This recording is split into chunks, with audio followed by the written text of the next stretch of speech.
Yo, hello, it's Unicorn Hole. Easily one of your top 5, 10 favorite Nintendocore artists. Who are some other Nintendocore artists? When you Google Nintendocore bands, quite a few artists come up, but it is my opinion that several of these guys are in fact not Nintendocore. So then what exactly is Nintendocore? Well, it's metalcore plus chiptunes, right? But there's a lot more to it than that. Like all genres or subgenres, or in this case, subgenres, it grows and evolves and develops its own tropes. But where did it begin? The term was coined by Horse the Band.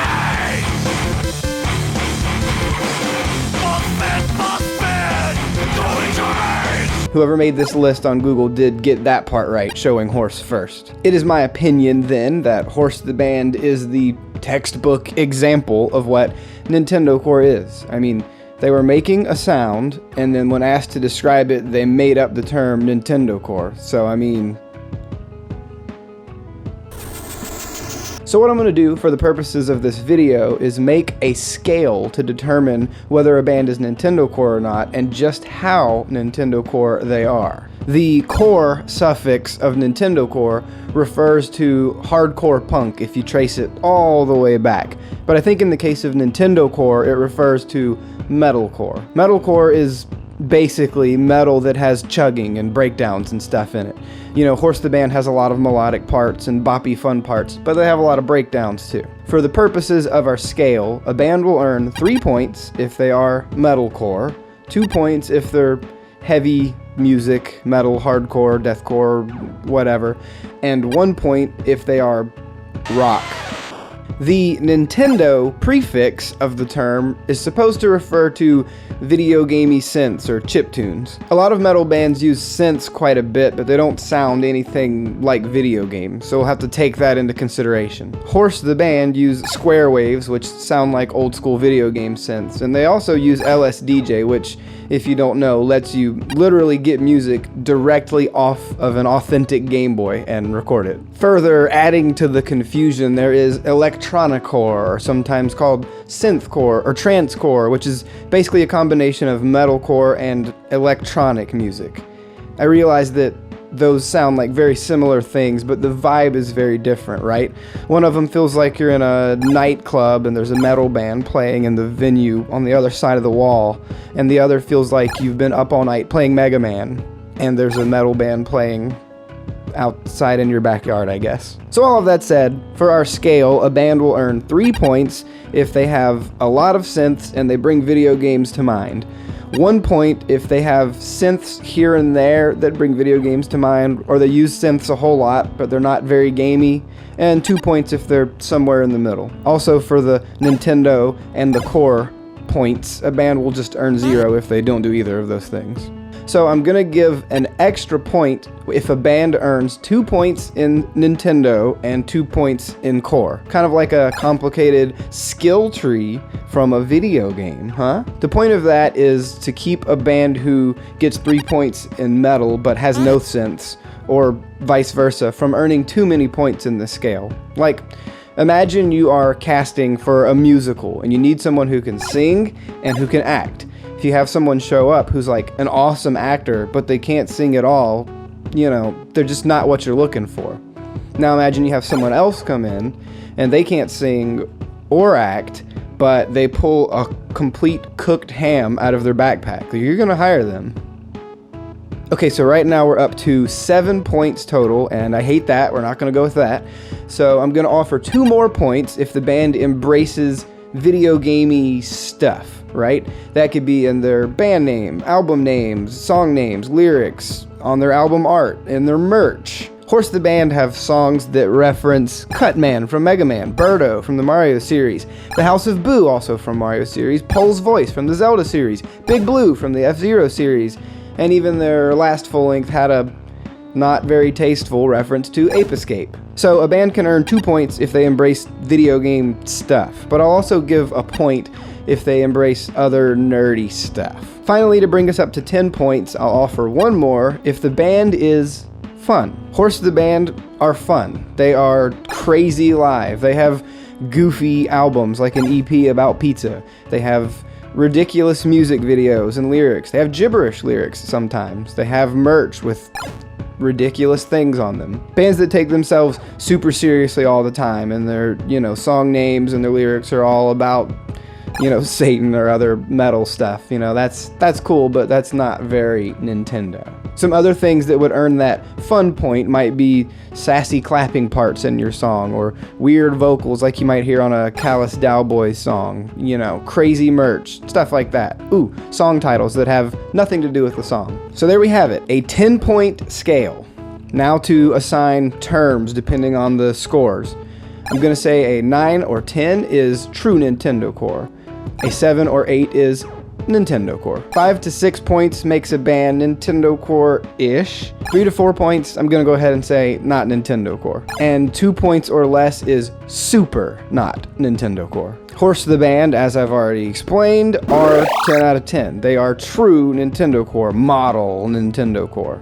They are the Nintendocore. I should definitely note that later in their career, Horse the Band distanced themselves from the label of Nintendocore, but if you read their explanation, I don't think it's about not wanting to be metalcore or not wanting to reference video game stuff. I think it's more about not wanting to feel pigeonholed or to be thought of as a gimmick band, but to be taken more seriously as they've matured later on. Not as far as their tastes and stuff goes, but just as musicians. I think that a Nintendocore band can definitely be complex and experimental and even emotionally impactful without sacrificing any of the Nintendocore-ness. Alright, so I've taken up a lot of time explaining my system, but let's look at a few bands before we end the video, right? I'm just gonna pick 3 bands off this list that I personally like. Let's start with Crystal Castles.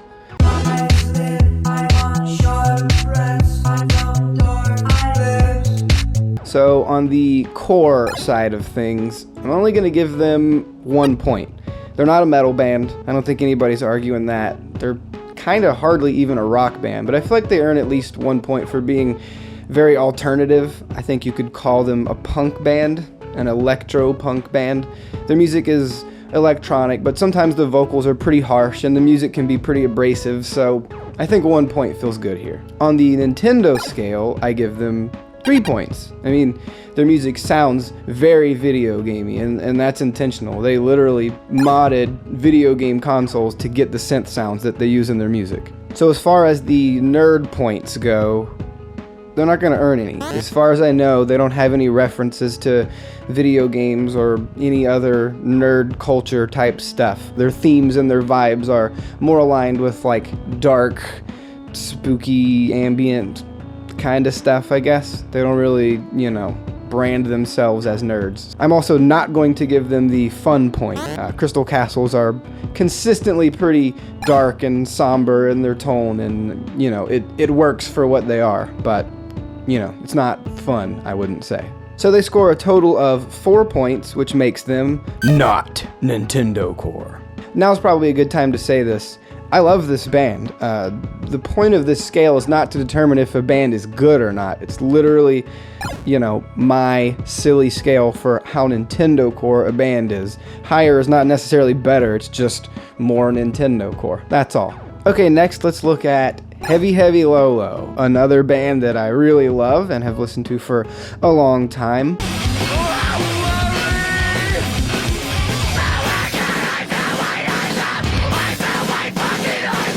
They are scrunky, panicky, harsh, crazy mathcore, but are they Nintendocore? For the core part, I'm going to go ahead and give them 3 points.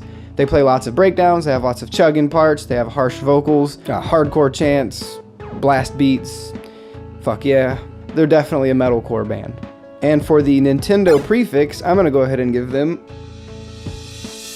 0 points. Why are they on this list? I, in preparing for this video, went back through and listened to their entire catalog again, just to make sure, and I heard 2 sounds on that one album. What's it called? This one? I forgot the name, sorry. That might have been computer generated, maybe, but they're not synth parts, they're just noises. I don't I don't think, unless they used synths live and I have never heard about it or something, I have no idea. I'm going to give them 0 points on the nerd scale. They don't really make references to video games or any sort of cultural stuff as far as I can tell. But they do get the fun point, because they do that cool trope of having long song titles that are random and silly and have nothing to do with what the song's actually about. They're also like batshit crazy live, and they have the oh shit fuck. They have sassy vocals and intentionally wonky transitions, and I think it's that stuff that got them on this list, even though they have no synths at all, which I'm gonna use to like pat myself on the back that I'm probably onto something, making fun be at least a small component of what constitutes Nintendocore. I don't know why else they would be on this list. Anyway, their total points are 4, which, like Crystal Castles, makes them not Nintendocore. Okay, I'm gonna look at one more band for this video, and that is I Set My Friends on Fire.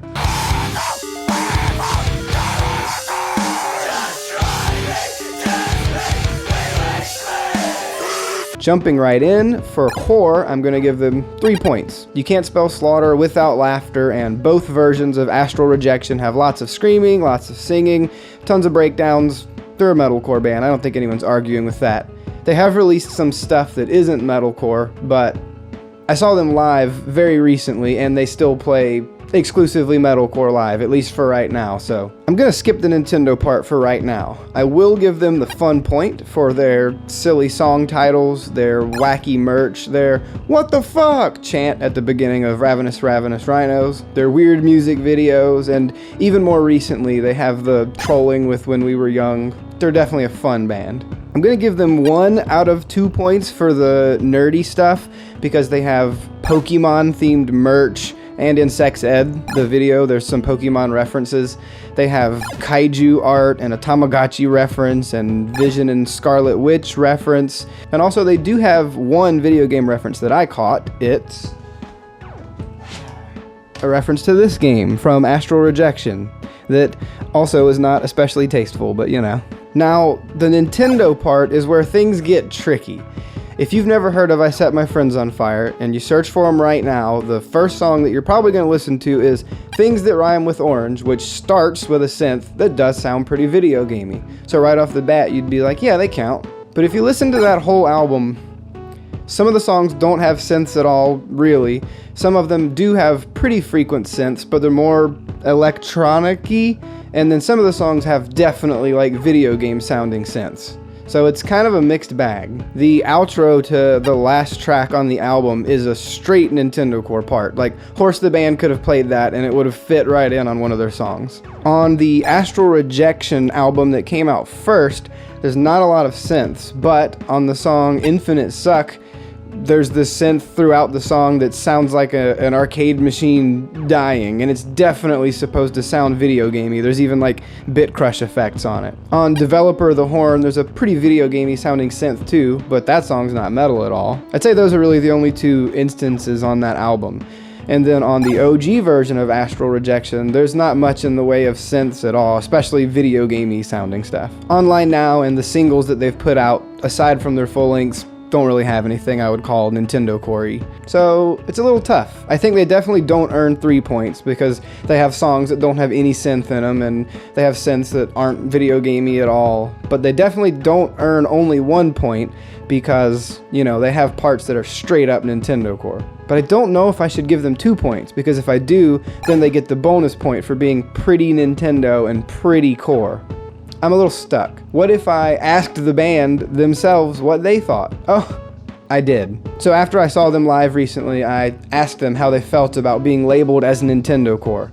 Connor said, and I quote, "I think it fits." And he went on to say that basically since they play metalcore and they have video game sounding stuff, he thinks it's a good fit. To be fair, he was wearing a cloak that had Gyarados on it at the time, and he's definitely a nerd. Okay, so I should just give him the 2 points, right?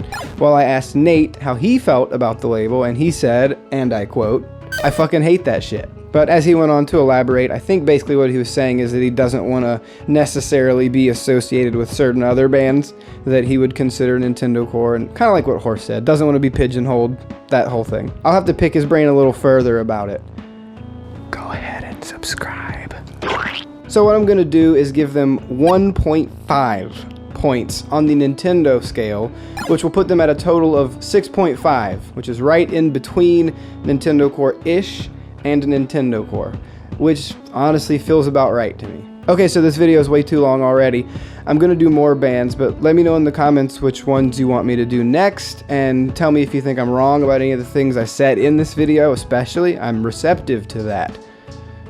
Just let me know all kinds of stuff, actually. Go wild and leave lots of because, you know, the algorithm. Oh, that's a band I could do. As I said, I'm a Nintendocore artist myself. You can check out my music here on this YouTube channel, or stream on any service, or download for free on Bandcamp. If you'd like to support me as a musician or a YouTube guy, consider checking out my Patreon. It's got lots of cool perks and stuff. Links in description. Please like and subscribe, blah, blah, blah. Okay, bye. Thanks for watching.